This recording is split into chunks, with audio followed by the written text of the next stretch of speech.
I remember sitting in on an interview that Jermaine Dupri had on, I think it was like Power 105, and he was talking about you, and he was saying, and for some reason this always stuck in my head in terms of like how I do business, and he said, when you have a certain amount of success with somebody, you should stick with that person. For because sure. A lot of people start to think that their success is their own success, when the reality is it's the success of a team or of the group. Right. And he made a mention of like, well, you see that Bow Wow's not doing the numbers that he was doing while he was with me. You know what I'm saying? Yeah. You know what I'm talking about? Yeah. And it was like, I remember it really stuck to me. It was kind of like, okay, it's really easy to think it's all you. And to kind of get beside yourself and not give the people who made this point in your life a reality. Right on. So after you dropped that album and it didn't do the multi-platinum, did you and Jermaine start to talk after that? Yeah, I remember driving, it was All-Star Weekend out here in LA. And I was here, of course, I was performing and doing like a million other things. And I was in a real dark place. I really didn't want to rap anymore. It wasn't fun. I really didn't care about it. And I just said, and Sony was coming to me like it's time to work on the next album. And I told him, I said, listen, if it's not with Jermaine, I can't do it. I quit. Like, I just won't fucking ever go to the studio ever again in life. Like, I just don't want to do it unless he's a part of it. Y'all have to find a way to make this man a part of my album. He needs to executive produce my album. Okay. And I got on the phone with him. I called him. I said, where you at? He was like, I'm in Malibu. He had a house in Malibu at the time. And I drove out to him and Janet's house. I drove out there. And I remember just sitting in the living room crying. Just crying to him. I couldn't even hold it in no more. Like, just telling him, like, dog, like, this shit is fucked up, man. Like, how, me being young, I didn't understand the business. I always thought you was gonna be there for me. Like, you was like a father I never had, a big brother. Like, I felt like you fucking left me, bro. Like, you ain't have no artist, so nowhere close to what I done for you. Your biggest artist, yours. And I feel like you left me for stuck. I feel like you didn't teach, you feel like I was too young to get the knowledge from you of what was going on and why we split. And I feel like you backdoored me and went around and you told my mom and kind of kept me out of the loop and shit. And we just got it all out right there. And I told him, I said, look, dog, I'm not doing this next album unless it's with you. And we left that Malibu house, went back to Atlanta, and I'll be goddamn. Back to a million, fourth album. Boom. Let Me Hold You, #1 record. Right back. Like You, Ciara, #1 record. Back-to-back #1s. Boom. Then I think so many fucking records, and I forgot what came after that one. But soon as I got back with this man, 2 #1s. Now he's the hottest producer of the fucking decade at this point. He has 2 of my the top 4 records are his. Like You's #1, We Belong Together's #2, Let Me Hold You's #3, and Mariah again at #4. Right. This dude was on fire, and then it was go time again. We back doing arenas, and we back doing what we doing. Right, because I think he produced We Belong Together by Mariah Carey. Yep. And I remember him mentioning that was like the biggest radio song of all time or something. It was like because it grabbed every genre, like every radio station, every type of music from country to like slow R&B to oldies was all playing this song. And now he's back with you again. And we doing it. And y'all doing it again. Yeah. Okay. Yep. So what happened after that? We immediately, well, I was coming off Roll Bounce. I did the movie Roll Bounce. I was in Chicago. That's why a lot of people don't know. That's why I had the fro in the movie was the fact that me and Jermaine had a plan the whole time. He was just like, "Yo, keep the fro. You got to get the braids back." Okay. And after the movie was done, I had my fro. We braided it back. We dropped the album one. It sells 1 million. We succeed on that one. After that, it's shit. We go on tour. Me and Omarion. We do the Scream tour. We do another one.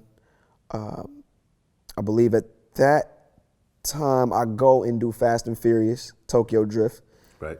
I'm hearing motherfuckers talking, oh, he can't do it. Oh, he can't do it again. I'm way in Japan. And as arrogant as I am, I remember telling Jermaine's father from Japan, I call him and I'm like, hey, you know, I've been filming this movie for like 4 months and I feel like motherfuckers think I'm getting cold. Like, what's up with, like, you can't go do no shit for 5, 6, 7 months without motherfuckers thinking you cold or you not hot no more. I said, so this is what we gonna do. I've been doing this movie for fucking ever. I wanna do another tour. And I remember like, what? Oh yeah, I wanna do another arena tour in the same year. I wanna do 2, after Screaming Tour we did the movie, I said I wanna do 1 more tour. Who you want it to be? Fuck it. Give me Ciara, give me Chris Brown, give me Omarion, give me them franchise boys, give me Trey songs, let's go. Got what I wanted. Boom. Put them all on tour with me.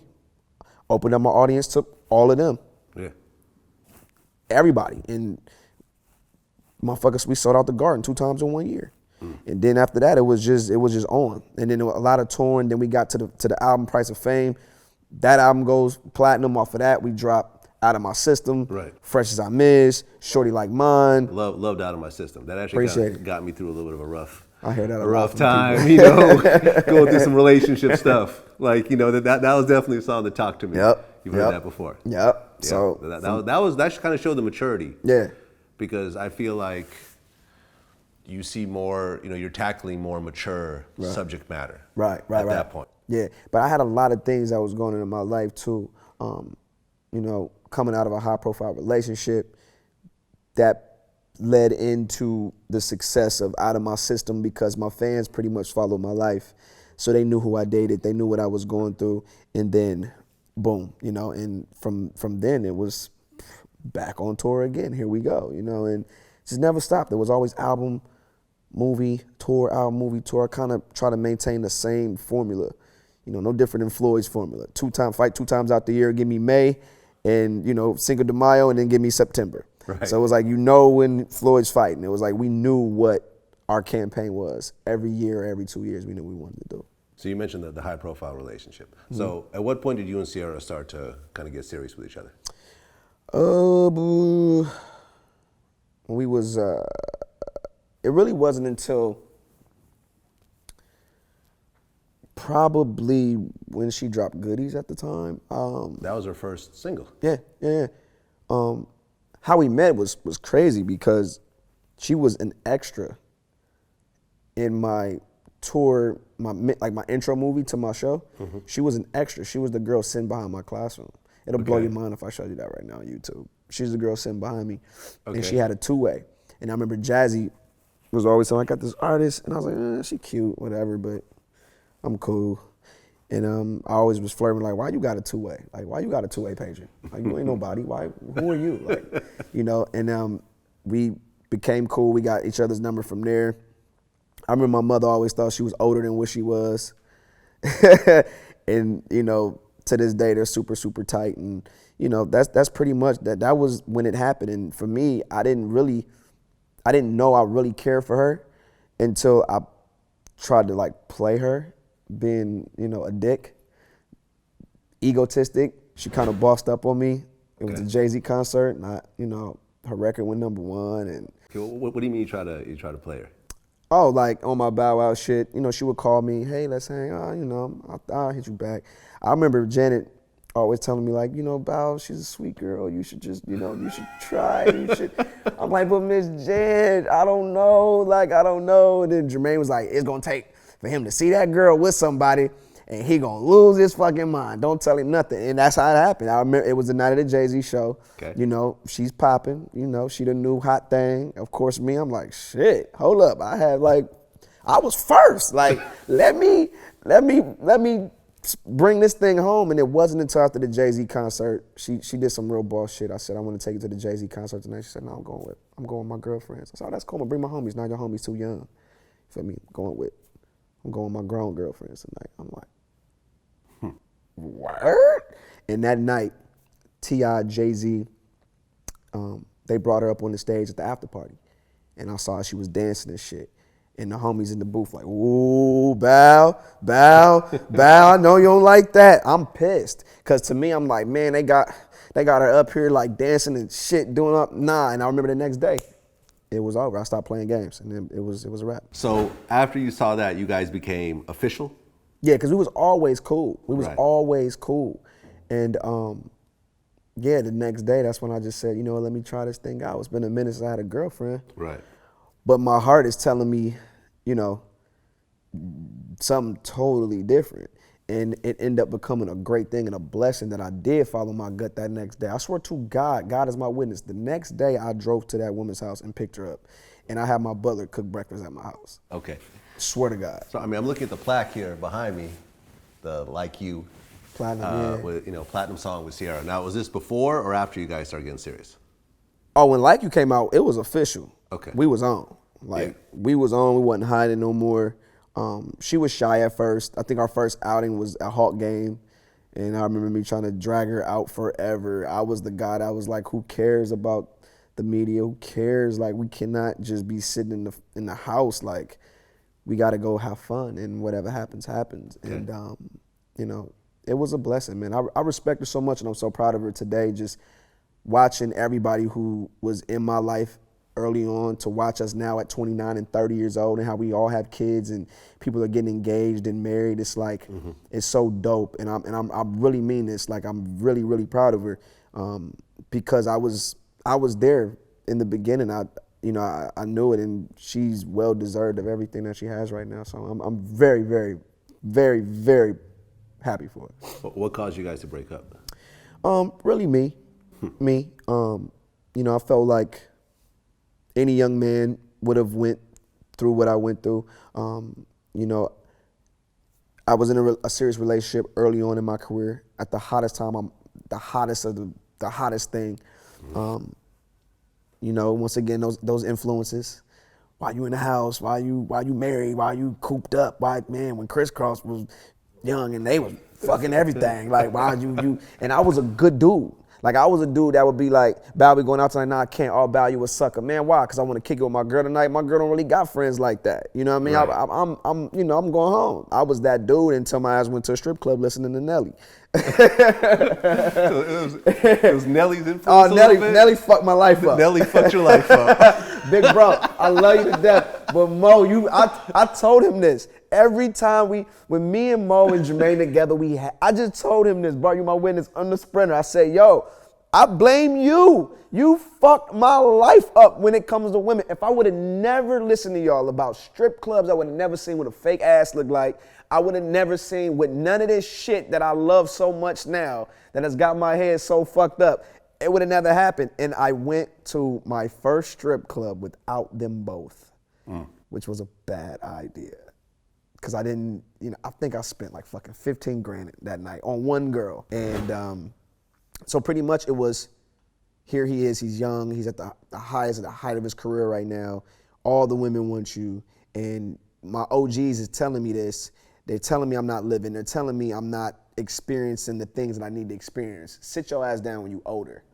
And I was acting like grandpa at fucking 17 and 19. And then I just started listening like, man, they right. And start being in the streets, clubbing a lot, not wanting to come home. And you know how that go. And I just got sucked into the game, man. And I just had to understand with myself that, damn, now is the time that I need to be alone out here and living my life. And we just went our separate ways. But we were still respectful and still cool. And her and my mom are still tight to this day. Yeah. Were you still in contact when her and Future got engaged? No, not at all. We went a couple years without talking. Just because, when we see each other in passing, it's high and by. And of course, I had her on 106 in Park for a straight week. I had her and Angela on the couch with me, which was cool. It was dope. I had a lot of fun. And we was cool then. I mean, we would talk during commercial break. We'll talk. I'll catch up. But like I said, man, we were kids, man. Right. I think a lot of people don't understand that, next year I'll be 30. And that, me and C happened around, 17 through 19. So were you her first? That I don't know. Don't know. Yeah, okay. That I don't know. When you see her going through the drama with Future, with the custody and everything else like that, and her with Russell, like knowing her the way you know her, like what is your take on all this? It's just an unfortunate situation for both parties, really. Being a father myself, I understand how, women can get into your skin and, they can, play this game and how the system is designed to work for their favor. Right. Until they realize that it's really not, You know, even in my situation, it just works like that. I think a lot of women, not saying C whatsoever because she doesn't need the money, but I feel like a lot of people rely on the system. And a lot of these women think that they can come up until they actually go in these courtrooms and it plays out the other way. Right. And I just feel like it's an unfortunate situation. They have a beautiful, healthy baby boy that I'm sure doesn't really know what's going on. No, he's 2 years old. I think. Yeah. And, you know, hopefully within time, you know, because time heals everything. Within time, hopefully they can come to some type of, you know, medium to where everything will be everything. You know, there was a point in time in my life where I was like, there's no way I'll ever can be in the same room as my baby mother. Like, it's impossible. And I had to go through the immature stages. I had to ask my boys how y'all do it. And then next thing you know, it happens. You know what I'm saying? It just happens as the child gets older. It just happens. So I'm sure they'll reach a point where, you know, they can get through all the mess. And I hate to see couples or, you know, parents have to go to court. It's bullshit. You spend so much unnecessary money on absolutely nothing. And this is the money I could have put away for my kid, or I could have bought you a house. Right. You know, you're in court trying to get a home for me, but you don't understand I'm spending way more than mortgage money a month or weekly on your fucking lawyer fees. Right. So, you know, I don't wish child support. I don't wish court. I don't wish family court on nobody. Yeah. And hopefully, you know, they can come to some type of conclusion and, you know. Well, Future got co-parenting. I guess she had sole custody before, and Future got co-parenting, which I actually agree with. No, I think you know, that unless the father is just not wrecked there. off drugs and can't even function, you should have co-parenting, especially if someone who could provide like a Future. And everyone needs their father. Absolutely. You know, with me not having my father, look at me. I'm not all the way there when it comes to women because I felt like I never had my father there to teach me certain things. You know what I mean? Well, you had mentioned that your father was an alcoholic? Yeah, for sure.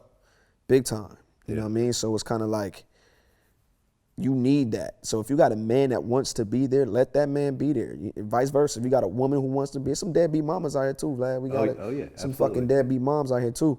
But you know, it works both sides, man. You as humans, you come together to create this beautiful child, and both of you have the equal right, to me in my mind, to be there. So she seems genuinely happy with Russell also, you know? Yeah, I think that once you reach, I think once you've in your life gone through things and you've been hurt, promised, broken promises, you fall in love.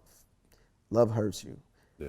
And all of these things are preparing you for the grand story of something great lies at the end of the tunnel. And I feel like she's done that. You know what I mean?